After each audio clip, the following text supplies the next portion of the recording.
नमस्कार. आज 24 जून 2026 वार आहे बुधवार. लोकसत्ता आणि द हिंदू वृत्तपत्र विश्लेषणमध्ये आपलं स्वागत आहे. पहा, मी ही रेकॉर्डिंग सेकंड टाइम करतो आहे, कारण पहिल्यांदा रेकॉर्डिंग जी केली होती ती लॅपटॉपमध्ये केली होती व ती क्रॅश झाली या निमित्ताने. मग आता परत एकदा आपण ही रेकॉर्डिंग करत आहे. व प्लीज मला तुम्ही यामध्ये सजेशन देऊ शकता. हे स्क्रीनवरती सर्व तुम्हाला योग्य पद्धतीने वगैरे दिसत आहे किंवा नाही. अन्यथा आपण पहा, आपल्याला थोडंसं स्टॉप घेऊन आपला लॅपटॉपवरती रेकॉर्डिंग चालू करावं लागेल, कारण ते वारंवार क्रॅश होत आहे. ओके, त्याच्यानंतर वृत्तपत्र विश्लेषणाला सुरुवात करूयात. पहिली बातमी पहा, राज्यात लवकरच समान नागरी कायदा शिफारसींसाठी निवृत्त न्यायाधीशांची समिती बसवण्यात येणार आहे. तर पहा, राज्यातही समान नागरी कायदा लागू केला जाणार असून त्यासाठी निवृत्त न्यायमूर्तींच्या अध्यक्षतेखाली समिती स्थापन करण्यात येणार आहे. या समितीचा अहवाल प्राप्त झाल्यावर पुढील प्रक्रिया केली जाईल, असे गृह राज्यमंत्री योगेश कदम यांनी विधानसभेत सांगितले. आता पहा, आज घडीला समान नागरी कायदा आपल्या भारतीय संविधानामध्ये याला काही बॅकलॉग वगैरे आहे का? तर बिलकुल यस. आपल्या भारतीय संविधानामधील कलम 44 पहा. कलम 44 काय म्हणतं, तर आपल्या देशामध्ये समान नागरी कायदा असावा. आता हे जे समान नागरी कायदा आहे ते बेसिकली कशा संदर्भात आहे, तर आज घडीला पहा, आपल्या देशामध्ये हिंदू, मुस्लिम, ओके, अशा विविध पद्धतीचे किंवा विविध धर्माचे, विविध जातीचे लोक असतात, बरोबर आहे. मग या जनतेमध्ये एक समानता यावी या नात्याने समान नागरी कायदा आहे. आता हिंदू साठी जर तुम्ही म्हटलात तर यांची विवाह पद्धती वेगळी आहे. मुस्लिम मध्ये जर म्हटलात तर तुम्ही विवाह पद्धती मुस्लिमांची वेगळी आहे. त्याच्यानंतर पहा, यांच्यामध्ये डायव्हर्सची पद्धत वेगळी आहे. त्यासोबतच पहा, यांच्यामध्ये दत्तक घेण्याची प्रथा वेगळी आहे. दत्तक, ओके. मग ह्या सर्वांसाठी पहा विविध कायदे आहेत. त्यासोबतच पहा प्रॉपर्टी, ओके. मग प्रत्येक हिंदू असू द्या किंवा मुस्लिम असू द्या किंवा ख्रिश्चन असू द्या, प्रत्येक कम्युनिटीसाठी आपल्या देशामध्ये विविध कायदे आहेत, बरोबर. आता जसं हिंदू मॅरेज ऍक्ट वगैरे आहे, ओके. किंवा मुस्लिमांसाठी पहा, तर त्यांनी काय केलं आहे, तिहेरी तलाक बंदी आणण्यासाठी 2019 चा कायदा करण्यात आला. मग असे विविध कायदे आहेत. मग हे कायद्यामुळे काय होतं पहा, एकतर आपल्या ज्युडिशरीमध्ये ऑलरेडी डिले आहे व नागरिकांमध्ये जर तुम्ही अशा पद्धतीने कायद्याचं स्वरूप जर या जास्त आपल्या देशात जर राहिलं तर कायद्यानुसार पहा, हा आपल्या भारतीयांमध्ये आपण काय देतो, त्यांना कायदे करून हिंदू आणि मुस्लिम लीगल स्टेटस देण्याचा आपण प्रयत्न करतो. मग हिंदू, मुस्लिम, त्यानंतर ख्रिश्चन हे सर्वजण समान आहेत या नात्याने जर आपल्या भारतीयांमध्ये भारतीयत्व जर चांगल्या पद्धतीने जागृत करायचं असेल तर समान नागरी कायदा मदत करू शकेल. मग याच अनुषंगाने पहा, समान नागरी कायदा आपल्या देशामध्ये लागू करण्यात येणार आहे. आता समान नागरी कायदा लागू झाल्यानंतर काय होईल, मग हिंदू, मुस्लिम, त्यानंतर ख्रिश्चन वगैरे जे सर्व धर्मीय वगैरे आहेत, त्यानंतर जाती धर्मीय जे आहेत जनता, त्या सर्वांसाठी एकच कायदा लागेल पहा. मग त्यामध्ये विवाह प्रथा समान असेल, त्याच्यानंतर पहा तलाक सिस्टीम समान असेल, त्याच्यानंतर दत्तक प्रथा समान असेल, त्याच्यानंतर अगदीच प्रॉपर्टीचे जे काही इश्यू असणार आहेत ते सर्व सर्व सर्व जनतेसाठी समान होतील. ओके, मग यालाच अनुसरून पहा, भारतीय संविधानामधील कलम 44 आपल्याला काय सांगतं, तर समान नागरी कायदा आपल्या देशामध्ये लागू करण्यात यावं असं त्याने सांगितलंय. पण हे डीपीएसपी आहे. DPSP directive principle of state policy असल्या कारणानिमित्त राज्याकडे जेव्हा पॉवर येते त्यावेळेस राज्य हे करू शकतं. मग अगदीच त्याचाच अनुषंगाने पहा, आज घडीला आता महाराष्ट्र राज्यामध्ये पण समान नागरी कायदा लागू करण्यासाठी निवृत्त न्यायाधीशांची समिती बसवण्यात येणार आहे. मग आता मला सांगा, ही जी समान नागरी कायदा आपल्या महाराष्ट्रात लागू होणार आहे तो फक्त पहिला आहे का? तर बिलकुल नाही. 1867 मध्ये पहा, पहिल्यांदा गोवा राज्यामध्ये झालेला आहे. ओके, 1867 मध्ये गोवा राज्यात पहिल्यांदा समान नागरी कायदा ऑलरेडी प्रस्थापित झालेला आहे. पण ते कोणी लावलेलं होतं, तर पोर्तुगीजांनी लावलेलं होतं.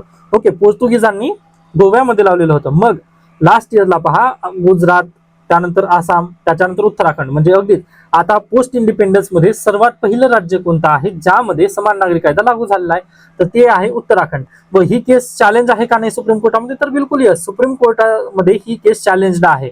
व तुम्हाला माहिती असेल, लास्ट इयरला याबद्दलच एक प्रॉब्लेम झालेला होता. 19 जे लिव्ह इन मधील जे कपल राहतात पहा, लिव्ह इनचे कपल होते, त्यांनी अलाहाबाद उच्च न्यायालयामध्ये त्यांनी केस पिटिशन फाईल केलं होतं की आमच्या आर्टिकल 21 वरती दगा येत आहे. त्यावेळेस पण आपण ही चर्चा केली होती, उत्तराखंडमध्ये समान नागरी कायदा आलेला आहे म्हणून. ओके, त्यामुळे हे प्लीज पॉईंट लक्षात ठेवा. त्याच्यानंतर पाहता, आज सध्याला तर एवढंच महत्वाचं आहे कारण हे सध्याला न्यूज इन प्रोसेस आहे. ओके, न्यूज इन प्रोसेस आहे. मग तुम्हाला काय लक्षात ठेवायचं आहे, तर समान नागरी कायदा आणि कलम किती, आर्टिकल 44 ऑफ भारतीय संविधान. आय होप हा पॉईंट क्लिअर झालेला आहे. डन. त्याच्यानंतर पुढे पहा, राज्यात सुखसुरींचे आगमन, मोसमी पावसाची निम्म्या महाराष्ट्राला मजल. ओके, म्हणजे आपल्या राज्यामध्ये पाऊस सुरुवात झालेली आहे किंवा मोसमी पाऊस आलेला आहे, ती अगदीच चांगली न्यूज आहे. त्याच्यानंतर मेसीचा विक्रमी वर्षाव. आता ही जी बातमी आहे ती प्लीज तुम्ही स्वतःहून घ्याल असं माझं मत आहे, कारण यामधील जे नावं आहेत ना ते थोडंसं क्लिष्ट आहेत व सरळ सेवा परीक्षेला वगैरे डायरेक्टली विचारले जातात, किंवा याचे जे स्क्रीनशॉट आहे ना ते मी आपल्या टेलिग्राम चॅनलवरती पोस्ट करण्याचा प्रयत्न करेन. प्लीज ही बातमी तुम्ही एकदा वाचून घ्या. Okay, done. त्याच्यानंतर पहा, केंद्रीय मंत्रिमंडळात फेरबदल होण्याचे चिन्ह आहेत. पाहूयात जर फेरबदल वगैरे जर झाले तर. त्याच्यानंतर नेक्स्ट पुढची बातमी पहा, नागरी सेवा पूर्व परीक्षेचा निकाल अवघ्या 22 दिवसांत. त्यामुळे अगदीच विद्यार्थ्यांकडून आश्चर्य, त्यासोबतच शिक्षकांकडून पण आश्चर्य वगैरे व्यक्त केलं जात आहे. यावरून आपल्याला काय लक्षात येतं तर पहा, एमपीएससी पण आता युपीएससीच्या मार्गावर चालत आहे. एमपीएससी पण आता सध्याला युपीएससीच्या मार्गाने जात आहे. मग अगदीच यालाच अनुसरून पहा, मी नवीन एक बॅच लॉन्च करत आहे, मेंटॉरशिप प्लस आन्सर रायटिंग. म्हणजे पूर्वीचं जे 500 रुपये पर मंथ जे आन्सर रायटिंगचं जे सेशन होतं किंवा आन्सर रायटिंग बॅच मी ठेवलेली होती ना, ती आता मी डायरेक्टली 6 महिन्यासाठी ठेवलेली आहे. व त्यामध्ये तुम्हाला नक्कीच टार्गेट बेस्ड तुमच्याकडून अभ्यास करून घेतला जाईल. म्हणजे ज्या विद्यार्थ्यांचे टार्गेट मध्येच तुटतात, म्हणजे 2 महिने अभ्यास करून 3 महिने गॅप, अशा पद्धतीने ज्या विद्यार्थ्यांचं होतं ना, त्या विद्यार्थ्यांसाठी ही बॅच नक्कीच एक म्हणजे त्यांची लाईफ सेव्हिंग अशा पद्धतीची ही बॅच ठरणार आहे. लाईफ सेव्हिंग म्हणण्यापेक्षा एक अटेम्प्ट किंवा एक जे इयर आहे ना ते सेव्ह केलं जाऊ शकतं. पहा, तर नक्कीच मी तुम्हाला तुमच्या अभ्यासक्रमानुसार म्हणजे पर्सनलाइज्ड पद्धतीची ही बॅच असणार आहे. Okay, done. त्याच्यानंतर पुढे चला, नेक्स्ट पहा, इथे आपल्यासाठी न्यूज दुसरी गरजेची दिसत नाहीये. ओके, नेक्स्ट आहे इराणचे अध्यक्ष पाकिस्तानात. पहा, एकही बातमी दुसरी आवश्यकतेची नाहीये. त्यानंतर ही जर बातमी पाहिला तर म्हणजे हे थोडंसं हास्यास्पद आहे. त्यानंतर मामुती यांना पद्मभूषण पुरस्कार मिळालेला आहे. हा पण पॉईंट तुम्ही प्लीज लक्षात ठेवा. आपल्या ज्या सरळ सेवा परीक्षा आहेत त्यानंतर कंबाईन परीक्षेला हा प्रश्न विचारला जाऊ शकतो त्यानिमित्ताने. त्याच्यानंतर पुढे पहा, आणखीन एक मजेशीर न्यूज होती. धर्मेंद्र प्रधान यांनी काहीतरी म्हटलं होतं, पण ठीक आहे, जाऊ द्यात, आता ती भेटत नाहीये ना तर स्किप करा. तर अशा पद्धतीने आजचं लोकसत्ता इथं संपत आहे. त्यानंतर कालचं द हिंदू. कालच्या द हिंदू मधील पहा, हे 2 आर्टिकल अतिशय महत्वाचे आहेत, जे की इंटरनॅशनल रिलेशनच्या पर्स्पेक्टिव्हने मदतीचे ठरणार आहेत. ओके, आता इंटरनॅशनल रिलेशन मध्ये पहा, आपल्या आजूबाजूचे जे देश आहेत, शेजारील राष्ट्र, हा सिलेबसचा पार्ट आहे चायना. या नात्याने दोन्ही आर्टिकल अतिशय महत्वाचे. मग मी पहिल्यांदा ना हा आर्टिकल तुम्हाला समजावून सांगण्याचा प्रयत्न करेन. ओके, तर पहा, तुम्हाला सर्वांना माहिती आहे, आज घडीला जर तुम्ही युएसए ला जर पाहिलात, ओके, थोडंसं आपण व्हाईट बोर्डवरती डिस्कशन करण्याचा प्रयत्न करूयात. एकच मिनिट द्या. हा, पेन बरोबर वर्क करत आहे. येस. तर पहा, आज घडीला इंटरनॅशनल बेसवरती तुम्ही सगळ्यात ग्रेट पॉवर म्हणून कुणाकडे पाहता तर युएसए ला पाहता. बरोबर आहे. पण युएसए ची डोनाल्ड ट्रम्प आल्यानंतर पॉलिसी कशा पद्धतीने बदलली आहे. डोनाल्ड ट्रम्प, ओके, यांनी काय केले पहा, तर अगदी जे युनायटेड नेशन्स आहे, या युनायटेड नेशन्स मधील ज्या बॉडी आहेत किंवा ज्या युनायटेड नेशन्सच्या ज्या एजन्सी वगैरे आहेत त्यांची काय यांनी फंडिंग काय केली पहा, फंडिंग कमी केली. बरोबर आहे. पण दुसरीकडे आज घडीला चायना काय करत आहे तर युनायटेड नेशनला इसवी सन 2000 मध्ये पहा फक्त 1% फंडिंग द्यायचा. कोण? चायना. तर आता आज 2025 मध्ये पहा त्यांनी किती फंडिंग दिलेली आहे, 20% फंडिंग एकट्या चायनाने दिलेली आहे. मग मला सांगा, चायना इथं आता त्याचं वट वाढत आहे का युएसएचं वट वाढत आहे? तर अगदीच पहा, चायनाचं जे वट आहे ना इथं वाढत आहे. आता सॉरी, अनपार्लिमेंटरी भाषा आहे, परंतु तुम्हाला लवकरात लवकर लक्षात यावं या नात्याने बोलतोय मी. ओके, मग या आर्टिकलमध्ये तेच पॉईंट देण्याचा प्रयत्न केलेला आहे. पहा की हे इथं पॉईंट पहा तुम्ही, की जे चायना आहे आज, तो चायना खूप हुशार आहे. तुम्हाला असं त्यांनी हे करत नाहीये की बाबा मीच हुशार आहे किंवा मीच पैलवान आहे, असं त्यांना कधीच दाखवण्याचा प्रयत्न करत नाहीये. तर चायना क्लेवरली हे सर्व काही काम करत आहे. क्लेवरली काम करत आहे म्हणजे काय, तो स्वतः आपल्याकडून वळवून घेत आहे सगळ्या ज्या एजन्सीज वगैरे आहेत. आता पहा, डोनाल्ड ट्रम्प यांनी पहिल्यांदा सत्तेमध्ये आल्यानंतर त्यांनी काय म्हटले की नाही, WHO ला आम्ही फंडिंग देणार नाही. ओके, WHO ला आम्ही फंडिंग देणार नाही. त्याच्यानंतर पहा त्यांनी काय म्हटलं, WTO, वर्ल्ड ट्रेड ऑर्गनायझेशन, यामधून पण आम्ही आता वापस जाणार आहोत किंवा आम्ही याचे जे काही रिपोर्ट आहेत ना ते मान्य करणार नाही. का मान्य करणार नाही? तर जे इज ऑफ डुईंग बिझनेस आहे, त्या इज ऑफ डुईंग बिझनेस मध्ये चायनाला त्यांनी जास्त प्राधान्य देत होते. पहा, किंवा चायनाने तिथं फेरफार केलं होतं, ती गोष्ट वेगळी आहे. पण युएसए काय म्हटलं की नाही, आम्ही तुमच्या सोबत नाही आहोत आता, व WHO चे आम्ही पैसे देणार नाही, अशा पद्धतीने म्हणत डोनाल्ड ट्रम्प काय करताय पहा, युनायटेड नेशन पासून किंवा जे काही प्रस्थापित झालेलं आहे युएसए ची जी हेजेमनी आहे, आता हेजेमनी म्हटल्यानंतर पहा त्याचा प्रस्थापित दबदबा जो होता, हा येस, आता हे जे काही टर्मिनॉलॉजीज वगैरे आहेत ना ते इंटरनॅशनल रिलेशनच्या कोर्समध्ये आपण अगदी चांगल्या पद्धतीने सुरळीतरित्या शिकणार आहोत. पण प्रॉब्लेम असा झालेला आहे पहा, थोडंसं काहीतरी प्रॉब्लेम येत होते त्यामुळे रेकॉर्डिंग राहिले. तुम्ही इथं पाहू शकता, मी रेकॉर्डिंग करण्यासाठी व्हाईट बोर्ड वगैरे ठेवलेला आहे. तर लवकरच तुम्हाला 1-2 दिवसांमध्ये रेकॉर्डिंग त्याची मिळून जाईल. तर परत वापस या. तर अगदी पहा, युएसए ची पूर्वी हेजेमनी होती वर्ल्ड वॉरच्या नंतर, त्यानंतर कोल्ड वॉरच्या नंतर. आता अगदीच पहा ना तुम्ही, कोल्ड वॉर ज्यावेळेस चालू झाला, ओके, कोल्ड वॉर मध्ये कोण जिंकलं बरं, कोणाकोणाच्या दरम्यान होतं कोल्ड वॉर? तर नक्कीच पहा ना तुम्ही, एकीकडे युएसए होतं तर दुसरीकडे होतं पहा युएसएसआर. मग युएसएसआरचं डिसइंटिग्रेशन झालं 1991 ला, बरोबर आहे. मग या केसमध्ये पहा युएसएसआर इथं हारला व जिंकला कोण? तर युएसए. मग युएसए इथं काय झालं, त्याची सत्ता प्रस्थापित झालेली आहे, बरोबर. मग युएसए कोल्ड वॉर मध्ये जिंकल्यानंतर देखील पहा अगदीच युएसए कोल्ड वॉर मध्ये जिंकल्यानंतर तो स्वतःची हेजेमोनी प्रस्थापित करून ठेवलेला होता, बरोबर आहे. हेजेमोनी प्रस्थापित करून आजपर्यंत ती चालू होती 2024 पर्यंत. पण 2025 मध्ये कोण आले? डोनाल्ड ट्रम्प सत्तेत आले व त्यांनी जी हेजेमोनी प्रस्थापित झालेली होती ना, ती पूर्ण पाण्यात मिसळण्याचं काम करत आहेत. त्याच्यानंतर नुकतंच तुम्हाला माहिती असेल की डोनाल्ड ट्रम्प यांनी अनावश्यकतेनुसार त्यांनी इराणमध्ये युद्ध चालू केलं, बरोबर आहे. इराणमध्ये युद्ध चालू केल्यानंतर पहा आज घडीला कोण जिंकत आहे? इराण जिंकत आहे का युएसए जिंकत आहे? तर नक्कीच पहा इथे इराण जिंकत आहे. व डोनाल्ड ट्रम्प यांचं जेव्हा तुम्ही इलेक्शन कॅम्पेन जर पाहिला तर त्यावेळेस त्यांनी काय म्हणायचे की मला अनावश्यक युद्धामध्ये वगैरे जायचं नाही असं म्हणत त्यांनी इथं आलेले होते. परंतु आज घडला जर खऱ्या अर्थाने पाहिला तुम्ही तर डोनाल्ड ट्रम्पच अमेरिकेला खाली बुडवत असल्याचे तो पाहायला मिळत आहे.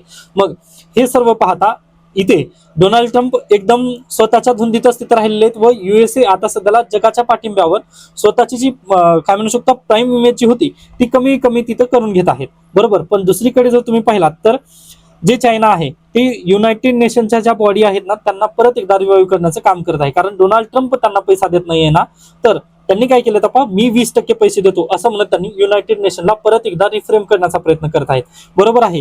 त्याच्यानंतर परत पहा P5 मेंबर परमनंट मेंबर आहे युनायटेड नेशनचं चायना, हा एक महत्वाचा मुद्दा इथं आहे. त्याच्यानंतर एशियन जे डेव्हलपमेंट बँक आहे त्याचं हेडक्वार्टर चायनामध्येच आहे. मग त्यानुसार पण पहा बेल्ट रोड इनिशिएटिव्ह ते बांधत आहेत. बेल्ट रोड इनिशिएटिव्ह असा आहे पहा की आम्ही तुम्हाला पैसे देऊ व त्या पैशाच्या अंतर्गत आम्ही इन्फ्रास्ट्रक्चर वगैरे तुम्हाला बांधून देऊ. मग ते इन्फ्रास्ट्रक्चरचं लोन एवढं होणार पहा, लोन एवढं झालं की मग ते अगदीच उपकाराच्या खाली दबलं जाईल. ओके, म्हणजे पहा आता एखादी देश आहे जसं की श्रीलंका. ओके, आता माझी स्टाईल अशी आहे पहा लिहिण्याची श्रीलंकेला, पण असं प्लीज तुम्ही करू नका, हिंदी आणि मराठी अशा पद्धतीने मिक्स करायचं नाही लिहिताना, बरोबर. पण हे पहा श्रीलंकेने हंबनटोटा पोर्ट इथं बांधला, बरोबर आहे. श्रीलंकेमध्ये एक पोर्ट चायनाने बांधून दिला. मग त्या पोर्टला चायनाने बांधून देण्यासाठी पहा किती 100 रुपये तिथं मदत केली होती.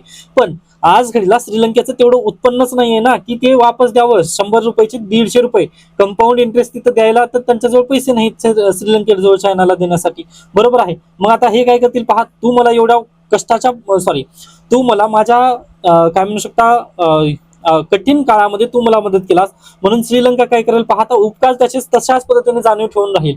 मग तो श्रीलंका कधीही चायनाला लोहा घेण्यासाठी तिथं तयार असेल का? तर बिलकुल नाही. पहा श्रीलंका कधीही चायनाला टक्कर देण्याचा प्रयत्न करू शकणार नाही, कारण तो त्याच्या व्याजावर जगत आहे किंवा तो त्याच्या लोनवर जगत आहे.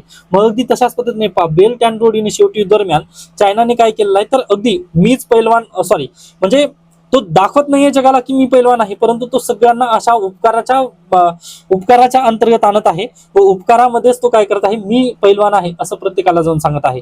यामुळे ही क्लेवरली त्यांची पॉलिसी आज घडली तर बेसिकली चाललेली आहे, बरोबर.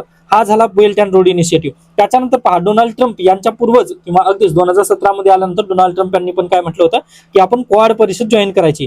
क्वाड आता ही काय आहे गट तर पहा यामध्ये 4 देश आहेत. एक आहे युएसए, दुसरा आहे जापान, तिसरा आहे ऑस्ट्रेलिया आणि चौथा आहे पहा ऑस्ट्रेलिया आणि चौथा आहे इंडिया. आता हे जे सर्व पॉइंट्स मी सांगत आहे ना ही अगदी चांगल्या पद्धतीने सुटसुटीतरित्या मी इंटरनॅशनल रिलेशन मध्ये शिकवणार आहे. आता मला थोडंसं कन्साइज स्वरूपातून सांगावं लागतं, कारण पहा न्यूजपेपर अनालिसिस मध्ये अगदी 30 ते 40 मिनिटात आपल्याला हे संपवायचं आहे, बरोबर. मग पहा हे जे क्वाड ग्रुपिंग झालेली आहे या क्वाड ग्रुपिंगचे मेन उद्दिष्ट काय होतं मला सांगा बरं तुम्ही. तर अगदीच पहा काउंटर चायना. ओके, काउंटर चायनाची जी हेजेमोनी वाढत चालली आहे ना त्याला कमी करण्यासाठी आपण युएसए, जापान, ऑस्ट्रेलिया आणि इंडिया या 4 देशांनी मिळून एकत्रित काम करायचं ठरलं होतं. परंतु मला सांगा युएसए ला ज्यावेळेस आपण क्वाडच्या ग्रुपिंग बद्दल वगैरे बोललो ते काय म्हणतात नाही किंवा अगदीच पहा ते काय म्हणतात की चायना आणि युएसए हे दोघं जण चांगल्या पद्धतीचे भाऊ झालेले आहेत असं त्यांनी स्वतः येऊन जाऊन बीजिंग मध्ये जाऊन त्यांनी म्हटलेलं आहे. पहा तुम्हाला माहिती असेल आय थिंक लास्ट महिन्यामध्येच म्हणजे मे महिन्यामध्ये पहा 31 दरम्यान त्यांनी काय केले होते, त्यांचे जे इलॉन मस्क आहेत त्याच्यानंतर अगदी मोठे मोठे जे उद्योजक आहेत त्यांना घेऊन ते चायनामध्ये गेले होते व तिथं बैठक झाली होती त्यांच्या उद्योगपतींची वगैरे. मग यामधून काय होत आहे तर चायनाला हे एज देत आहे व युएसए स्वतःहून मागे पडत आहे, बरोबर आहे. मग हे भारत देशासाठी काय आहे पहा, धोक्याची घंटा आहे. कारण जर चायनाने स्वतःहून अगदी आजूबाजूचे जे सगळे राष्ट्र आहेत, आपल्या आजूबाजूचे जे सर्व राष्ट्र आहेत ना, त्यांना सांगितलं की बा मी तुझ्यासाठी उभा आहे, मी तुझ्यासाठी उभा आहे, मग भारत देशावर दुसरा देश कोणी विश्वास वगैरे ठेवणार आहे का? किंवा विश्वास जरी ठेवायचं म्हटलं तर पहा, भारत देशाला तिथं काय करावं लागेल, जास्त प्रयत्न करावे लागतील. मग यासाठीच पहा, हे भारत देशासाठी वाढता चायनाचं जे वर्चस्व आहे ना, ते धोका निर्माण होत आहे. व जे युएसए ची जी हेजेमनी कमी कमी होत चाललेली आहे ना, हे पण आपल्यासाठी घातक आहे. कारण अगदी एका राष्ट्रपतीमुळे जर आपला पूर्ण फॉरेन पॉलिसीला जर धोका निर्माण होत असेल तर आपण युएसए वरती पुन्हा रिलाय राहू शकत नाही. पहा, व तुम्हाला माहिती असेल रशिया, ओके, रशियापासून पण आपण तेल कमी केलं. का कमी केलं तर ह्या युएसए मुळेच कमी केलेलं आहे. मग हे जे सर्व पॉइंट्स आहेत ना, यामधून आपल्याला काय लक्षात येत आहे तर सध्याला चायनाची हेजेमनी तिथं वाढत आहे. मग याला काउंटर करायचं जर म्हटलं तर आपल्याला काय व्हावं लागेल पहा, आता आज घडला तर आत्मनिर्भर होणं एकच उपाय आपल्याकडे आहे, आत्मनिर्भर भारत. ओके, मग याच आत्मनिर्भर भारतला अनुसरून एक आर्टिकल आलेला आहे. पहिला आर्टिकल तो याबद्दलच आहे पहा, की the challenge of India's digital sovereignty. April 2026 मध्ये, एप्रिल 2026 मध्ये पहा, आपल्या भारत देशामधील जे सीसीटीव्ही कॅमेराज आहेत त्यांची फुटेज जी आहे ना, ती लीक झाली होती. व ती कुठे लीक झाली पहा, तर चायनामध्ये झाली. चायनामध्ये ती लीक का झाली सीसीटीव्ही फुटेज आपल्या देशाची, तर नक्कीच पहा, आपले जे सीसीटीव्ही कॅमेराचे जे फुटेज किंवा जे स्टोरेज आहेत ना, जे क्लाउड स्टोरेज आहेत सीसीटीव्ही कॅमेराचे, ते कुठं आहेत तर चायनामध्ये स्टोअर आहेत. मग या कारणानिमित्त पहा, भारत देशामधील जे सीसीटीव्ही कॅमेरा आहेत ना, त्याची सोर्सेस किंवा त्याची जी फुटेज आहे ते चायनाने लीक केलं होतं. मग याचा मला फटका सांगा ना तुम्ही. आता पवन निलेवाड इथं, आता अगदी माझ्या जर घरात कॅमेरा असता व पवन निलेवाड बसून इथं लेक्चर घेत आहे हे जर चायनाला समजलं असतं तर नक्कीच त्यांनी पहा मला त्या पद्धतीने ऍडव्हर्टाईज वगैरे करू शकते असतील ना. त्याच्यानंतर पहा, त्यांनी माझं ब्रेन वॉश करण्यासाठी वगैरे प्रयत्न नक्की करतील. ओके, किंवा माझ्या राईट टू प्रायव्हसीचं हननच आहे ना, आर्टिकल 21चं इथं बेसिकली हनन आहे हे माझ्या. पण तरी देखील पहा, आपल्या देशामध्ये म्हणजे आपल्या देशाचे जे सीसीटीव्ही कॅमेराज आहेत, आता अगदी तुम्ही कोणतीही वस्तू पहा, कोणतीही इलेक्ट्रॉनिक वस्तू पहा, त्याच्या मागे लिहिलेलं असतं मेड इन चायना. ओके, मग मेड इन चायनाची कोणतीही वस्तू जर घेतला आपण तर त्याच्या स्वरूपातून पहा ती आपल्यावरती परत एकदा अटॅक करू शकतात. व डिजिटल भारतमध्ये तर हे अटॅक वारंवार होणार आहेत. आता फक्त तुम्हाला एका एसए क्लाउड या कंपनीचं मी उदाहरण सांगितलं. एसए क्लाउड या सर्व्हिसेसची जी सीसीटीव्ही कॅमेराज आहेत ना, ते पूर्णतः फुटेज त्यांची विक्रीला गेली किंवा ते सिक्युरिटी ब्रीच झालं तिथं. ओके, आता अगदीच पहा, आपल्या देशामध्ये डाटा प्रोटेक्शन ऍक्ट जो आहे तो एकदम कठोर बनवण्यात आलेला आहे. पण त्या कठोर जरी तेवढं असलं तरी पहा, त्यामुळे आपलं डाटा ब्रीच जे झालेलं आहे ते रोखता आलं का आपल्या देशाला, तर बिलकुल रोखता आलं नाही. मग हे आपल्यासाठी काय एक धोका आहे पहा. किंवा आता अगदीच इथं एक आर्टिकल मध्ये अतिशय महत्वपूर्ण पॉईंट दिलेला आहे पहा, तुम्हाला लक्षात येईल. आता हे जे सर्व गोष्टी आहेत ना, ते मी इंटरनॅशनल रिलेशन मध्ये शिकवणार आहे. आता काही विद्यार्थ्यांचं मत होतं पहा, की सर इंटरनॅशनल रिलेशनची आम्ही बॅच लावा का, कारण आम्ही BA मध्ये वगैरे आहोत, तर त्या विद्यार्थ्यांसाठी थोडक्यात सांगणार आहे मी. त्याच्यानंतर पहा, अगदी गरीबातील गरीब जरी विद्यार्थी असेल ना, तर मी अगदी अँसर रायटिंगची तुम्ही बॅचचा विचार करू शकता, पण इंटरनॅशनल रिलेशनची प्लीज बॅच लावा असं मी मानेल.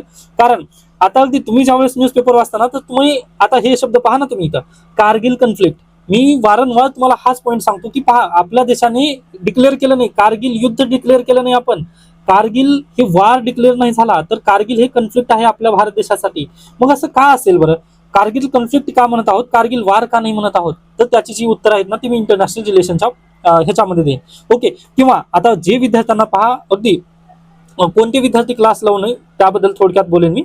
ज्या विद्यार्थ्यांकडे ना क्लास आहेत, इन्स्टिट्यूटचे जर क्लास असतील ना, तर प्लीज तुम्ही माझे क्लास न लावलं तरी चालेल. पण क्लास ऐवजी जर तुम्ही पुस्तक घेणार असाल ना, तर प्लीज पुस्तक न घेता तुम्ही माझे पवन निलवाडचे तुम्ही क्लास लावा, असं मी का म्हणत आहे. कारण पहा, पुस्तक हे ओल्ड होऊ शकेल, जुनं होऊ शकेल, किंवा पुस्तकामधून पहा तुम्हाला ज्यावेळेस काही गोष्टी समजत नाहीत ना, त्यावेळेस तुम्ही अगदीच कोणाला तरी शोध घेण्याचा वगैरे प्रयत्न करता, किंवा मला कोणीतरी हे समजून सांगेल.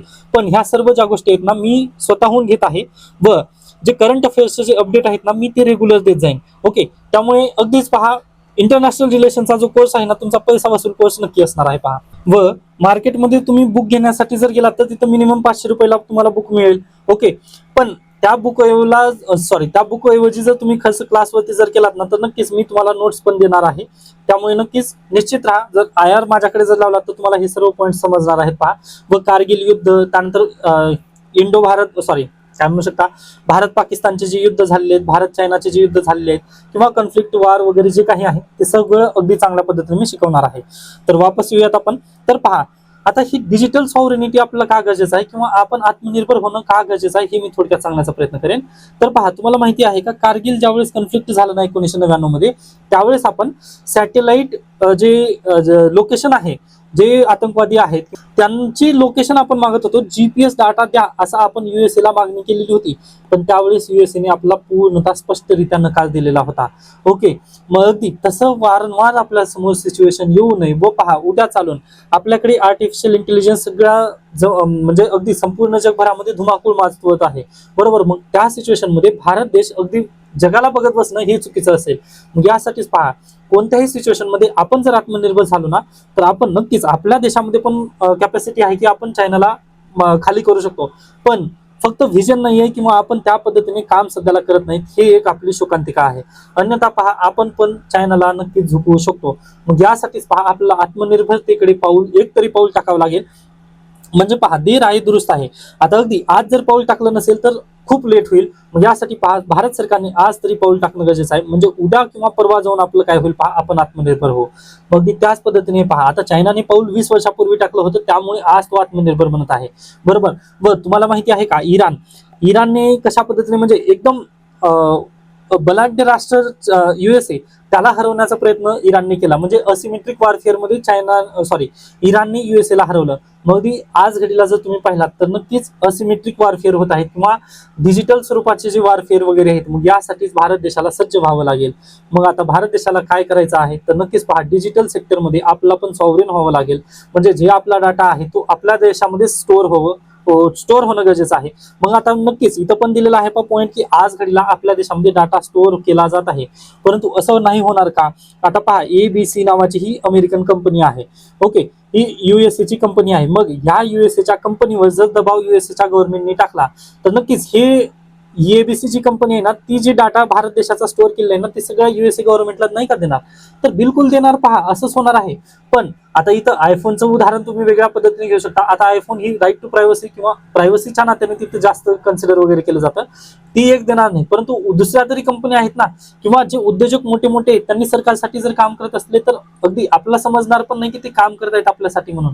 ओके, मग ह्याच सर्व इश्यूसाठी आपल्याला काय करणं गरजेचं आहे, तर आज घडीला आपण देश दुसऱ्या देशांवरती अवलंबून आहोत ना, तर आपला पण सार्वभौम होण्यासाठी डिजिटल क्षेत्रामध्ये जर सार्वभौम व्हायचं असेल तर आपला आतापासूनच पावलं उचलावे लागतील व आपल्याला आत्मनिर्भर इन डिजिटल इंडिया यामध्ये आत्मनिर्भर होणं काळाची गरज आहे.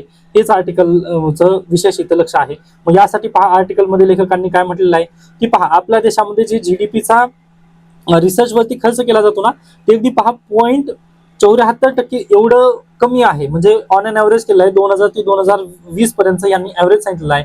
व जर ग्लोबलचं जर तुम्ही पाहिला तर मिनिमम 2.07% तिथं ॲव्हरेज त्यांनी खर्च होतो रिसर्चवरती. पण आपल्या देशामध्ये रिसर्चच होत नाहीये. म्हणजे मी सांगण्याचा तोच प्रयत्न करतो पहा, की आपल्या देशामध्ये ना व्हिजन नाहीये. आज देखील पहा, आपण चायनाला टॅकल करू शकतो, परंतु आपल्या देशामध्ये किंवा आपले जे लीडर्स आहेत ना त्यांच्यामध्ये व्हिजन कमी आहे. मग याच गोष्टीमुळे परिणाम असा होत आहे पहा, की चायनाला आपण काउंटर करू शकत नाही व चायना प्रत्येक देशाला एक रुपये देऊन किंवा म्हणजे पहा, प्रत्येक देशाला लोन किंवा उपकार वगैरे त्यांच्याकडून काय करत आहे, त्या ज्या सगळ्यांची जी मत आहेत ना ती आपल्या बाजूने करत आहे. मग हे थोडंसं भारत देशासाठी धोकादायक आहे पहा. कारण आपण फक्त सांगू शकत नाही की पहा आपल्याकडे भरपूर इतिहास मोठा आहे वगैरे सर्व असं बोलू शकत नाही. इंटरनॅशनल बेंचवरती ज्यावेळेस आपण बसतो त्यावेळेस अगदी आपल्या बाजूने तरी कोणतरी उभा राहणं गरजेचं आहे. मग यासाठीच पहा, आपण स्वतःहून प्रयत्न आता करणं काळाची गरज आहे, असं इथं बेसिकली लेखकांचं म्हणणं आहे. आय होप हे दोन्ही आर्टिकल तुम्हाला योग्यरित्या समजले असतील. आता नक्कीच यामधील जे महत्त्वाचे पॉईंट्स वगैरे आहेत ते तुम्ही हायलाइट तर पोर्शन केलं आहे, याची जी स्क्रीनशॉट आहे मी नक्कीच आपल्या टेलिग्राम चॅनलवरती परत एकदा सेंड करेन. तुम्ही हे नक्कीच हे करून ठेवा, म्हणजे संग्रहात ठेवा. बाकी इंटरनॅशनल रिलेशन ज्यावेळेस आपलं इंडिया आणि चायना संदर्भ येईल त्यावेळेस परत या आर्टिकलला आपण विशेषरित्या डिस्कस करणार आहोत. ओके, त्यामुळे निश्चिंत राहा. आता याच्या पुढे नक्कीच तुम्ही माझ्यासोबत आलेले आहेत. फक्त थोडंसं विलंब लागत आहे पहा इंटरनॅशनल रिलेशनच्या कोर्सेसला चालू होण्यासाठी. पण एकदा जर मी इंटरनॅशनल रिलेशन चालू केलं ना तर मी थांबणार नाही. त्यामुळे निश्चिंत राहा तुम्ही की मास्टरला पैसे दिले व मास्टर पळून गेला की असं बिलकुल होणार नाही. मला नक्कीच माहिती आहे की तुम्हाला सिलेबस कशा पद्धतीने कंप्लीट करून घ्यायचा आहे. कारण पहा सध्याला नवीन आहे त्यामुळे नक्कीच विद्यार्थी पण कॉल करून वगैरे विचारत आहेत, त्यानंतर त्यांच्या समस्या सोडवण्याचा मी सोडवण्याचा प्रयत्न करत आहे. यामुळे प्लीज थोडासा विश्वास ठेवा. इंटरनॅशनल रिलेशन मध्ये तुम्हाला जर एनरोल करायचं असेल तर नक्कीच तुम्ही जॉईन होऊ शकता. आता लवकरच आपण भेटूयात. व त्यानंतर पहा, हे मी आयपॅड वरती कोर्स घेतलेला आहे, तर प्लीज आजचं लेक्चर बेस्ट आहे किंवा लॅपटॉप वरतीच ते चांगलं आहे ते प्लीज मला सांगण्याचा प्रयत्न करा. कारण लॅपटॉप वरती मला खूप गोंधळून गेलंय. पहा, आता सध्याला 11:30 वाजलेले आहेत. या निमित्ताने हे सर्व प्रॉब्लेम होत आहेत. आता विद्यार्थ्यांचे आन्सर पण राहिलेले चेक करण्याचे. ओके, तर इथे थांबूयात. प्लीज मला तुम्ही कमेंट सेक्शन मध्ये या संदर्भात फीडबॅक नक्की देऊ शकता. धन्यवाद.